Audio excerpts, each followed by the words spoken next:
अस्सलाम वालेकुम, मैं हूं आसिम तारिड एडवोकेट। विरासत इस्लामी कवानीन में एक अहम मौजू है। जब एक मुसलमान का इंतकाल होता है तो उसकी छोड़ी हुई जायदाद उसके वारसान में हिस्सों के मुताबिक तकसीम हो जाती है। विरासत की तकसीम में बहुत देर हो तो बड़े मसाइल बाद में जन्म लेते हैं। हर किसी की मरने वाले की छोड़ी गई जायदाद पर नजर होती है, इसीलिए विरासत के कवानीन बनाए गए। कुरान पाक की सूरत निसा की आयत करीमा 11 और 12 में विरासत की तकसीम के हवाले से तफसील मौजूद है। हमारे मुआशरे में औरत को विरासत में से हिस्सा देने की शरह बहुत कम है। औरत को कहा जाता है भाइयों और माँ बाप को रख लो या जमीन रख लो, या अगर डायरेक्ट ना भी उसको इस तरह कहें तो कहते हैं कि जिंदगी मौत का कोई पता नहीं, जमीन अभी ही नाम करा दो, कल को परायों का तो पता नहीं, उनकी नीयत किसी भी वक्त बदल जाए। उस बेचारी ने क्या कहना होता है, वो कहती है अच्छा करवा लें नाम। या उसको इस तरह कहा जाता है कि जब भी वो मेके में मिलने आती है उसको इस तरीके से सुनाया जाता है कि फलां रिश्तेदार की बहनों ने भी नाम करा दी है जायदाद, फलां ने भी नाम करा दी है जायदाद। वो औरत भी समझ जाती है कि ये बात बार बार क्यों की जा रही है और वो आखिरकार जायदाद नाम करा ही देती है। विरासत की तकसीम अब करनी बहुत आसान हो गई है। गूगल पर जाएं और इस्लामिक इनहेरिटेंस कैलकुलेटर के नाम से वेबसाइट है, इसके ऊपर वारसों की तफसील दें, 1 मिनट में सारे हिस्से निकल आएंगे। कोई भी बंदा घर बैठे ये कर सकता है और 1 मिनट में तमाम हिस्से निकल आते हैं। सबसे पहले आपने गूगल पर इस्लामिक इनहेरिटेंस कैलकुलेटर लिखना है। अब इस्लामिक इनहेरिटेंस कैलकुलेटर पर जब क्लिक करेंगे तो ये तस्वीर आपके सामने आएगी। ये मुकम्मल एक कैलकुलेटर की तरह है। अब मिसाल के तौर पर इसमें 2 बीवियां और 2 बेटे लिखे हैं, 1 बेटी लिखी है। तो जब हम एंटर करेंगे सब के बराबर हिस्से निकल आएंगे और जिस रूल के तहत हिस्सा निकलेगा वो भी सामने लिखा आएगा। जो कोई अपने वालिद को कत्ल कर दे उसको जायदाद में से कुछ नहीं दिया जाएगा। जायदाद वारसों में तकसीम से पहले 3 काम जरूरी होते हैं जिनको करने के बाद ही विरासत तकसीम की जा सकती है। नंबर 1, तजहीज़ो तकफीन के इखराजात फौत होने वाले की छोड़ी गई जायदाद में से दिए जाएंगे। मतलब जो भी उसके कफन और जो दूसरे इखराजात आएंगे वो उसकी जायदाद जो छोड़ी होगी उसमें से दिए जाएंगे। नंबर 2, इसके बाद अगर फौत होने वाले के जिम्मे कोई भी कर्ज हो तो उस छोड़ी गई जायदाद में से उसकी अदायगी की जाएगी।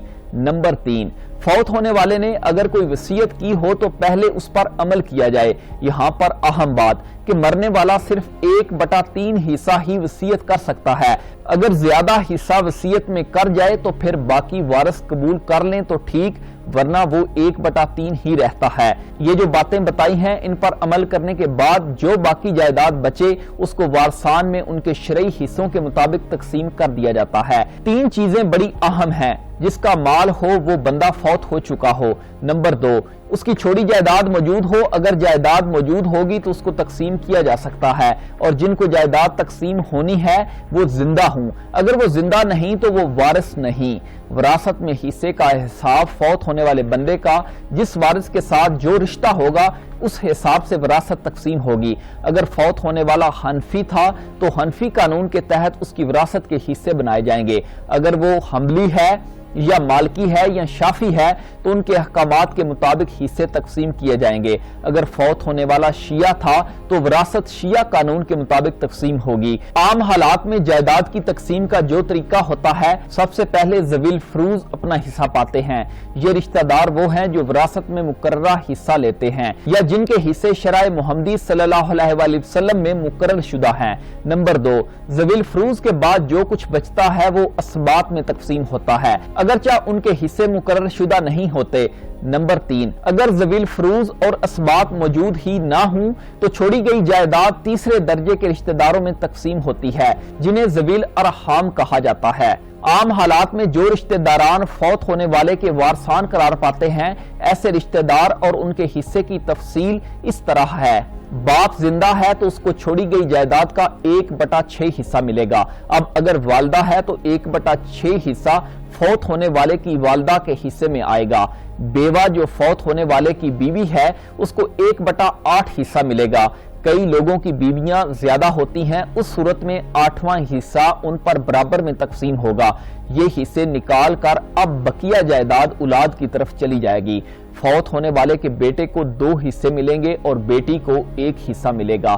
مثلاً ایک بیٹا 2 بیٹیاں ہیں، اب 2 لاکھ رقم ہے تو 1 لاکھ بیٹے کو اور 50 ہزار بیٹیوں کو مل جائے گا۔ مرنے والے کی اگر صرف بیٹی ہو، بیٹا نہ ہو، تو اس صورت میں ٹوٹل جائیداد کا آدھا حصہ اس بیٹی کو اور آدھا فوت ہونے والے کے والد کو ملے گا۔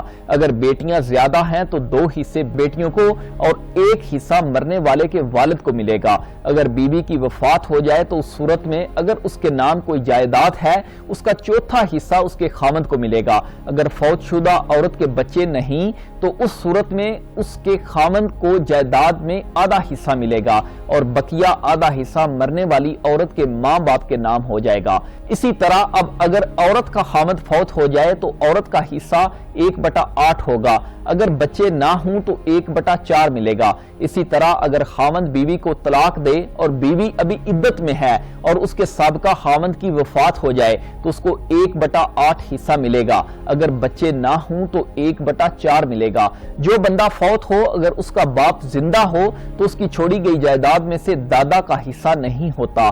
جو بندہ مرتا ہے اس کا بیٹا زندہ ہو تو پوتے کو حصہ نہیں ملتا۔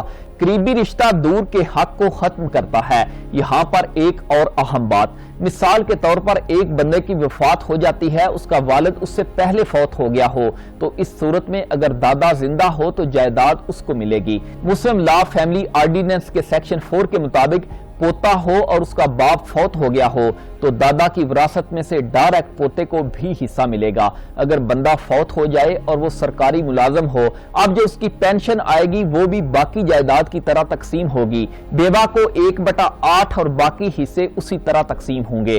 ایسے نہیں ہوگا کہ ساری پینشن اس کی بیوی وہ خود رکھ لے۔ گاؤں دیہاتوں میں ہم اکثر یہ بات سنتے ہیں کہ ہم نے فلاں بیٹے کو آگ کر دیا ہے۔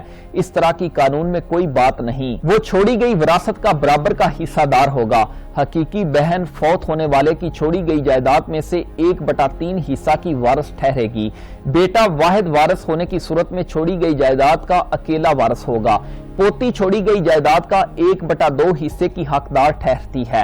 اگر متوفی کا کوئی بیٹا یا پوتا خواہ کتنے ہی نچلے درجے کا ہو موجود نہ ہو، متوفی کی کوئی بیٹی بھی موجود نہ ہو، اس صورت میں اگر پوتیاں 1 سے زائد ہوں تو انہیں مجموعی طور پر چھوڑی گئی جائیداد کا 2/3 حصہ ملے گا۔ اگر فوت ہونے والے کی 2 بیٹیاں ہوں تو پوتی کو حصہ نہیں ملے گا۔ اگر پوتیوں کے ساتھ فوت ہونے والے کا بیٹا یا پوتا خواہ کتنے ہی نچلے درجے کا ہو موجود نہ ہو، اگر متوفی کا کوئی رشتہ دار بحیثیت بیٹا یا پوتا ایسا ہو جو پوتیوں کی نسبت متوفی سے زیادہ قریب ہو تو پوتیاں چھوڑی گئی جائیداد سے محروم رہیں گی۔ مثلا بیٹے کی موجودگی میں پوتی، کیونکہ پوتی کی نسبت بیٹا فوت ہونے والے کے زیادہ قریب ہوتا ہے اور پوتی کا رشتہ بیٹے کی وجہ سے ہوتا ہے۔ اگر متوفی کا بیٹا بیٹی پوتا پوتی خواہ کتنے نچلے درجے کا ہو اور باپ دادا خواہ کتنے ہی اوپر درجے کا ہو موجود نہ ہو تو حقیقی بائی کو چھوڑی گئی جائیداد کا 2/3 حصہ ملے گا۔ اگر باپ موجود ہو تو حقیقی بائی محروم رہتا ہے کیونکہ باپ کی حیثیت ذوی الفروض کسی ہے اور وہ حقدار ٹھہرے گا۔ اجازت دیجیے، اللہ حافظ۔